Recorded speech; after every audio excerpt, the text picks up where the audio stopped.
amcamızdan Mustafa yok.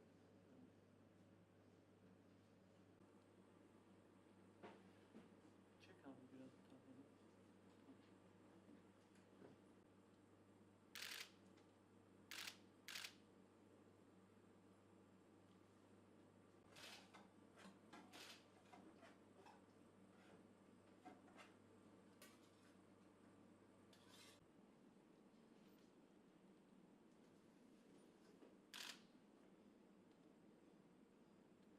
Kat kat baklava 40 lira efendim. Sarma şeklinde olan birlikte 45 lira efendim cevizli. Fıstıklı 48 lira efendim. Kuru baklava. Anlıyorum. Sağ olun efendim. Güle güle efendim. Teşekkürler. Biraz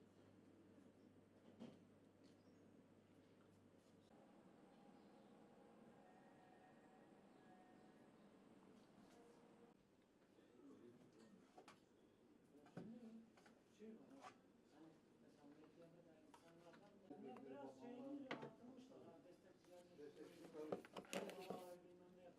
Tabii. 76 lira. Şimdi herkes Mehmet Usta'yı Kapatıyorum. Nasıl üstüne de bakan Mehmet Usta. Bakın şu bu önemli değil.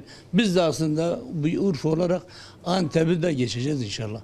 Şimdi bu aslında görünen sadece bir Antep olayına baktığımız zaman işte fıstığı bizden, işte ayağı bizden, işte unu bizden.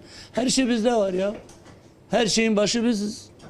Ama inşallah buradan tatlıcı kardeşlerime de sesleniyorum. Buradan mark olmaya çalışın. Urfa, yani bütün baklavayın ham maddeleri Urfa hastır.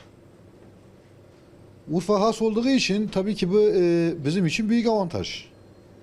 Biz de şimdi bir şubemiz Ankara'da var. Tabii oraya çalışıyoruz şu anda.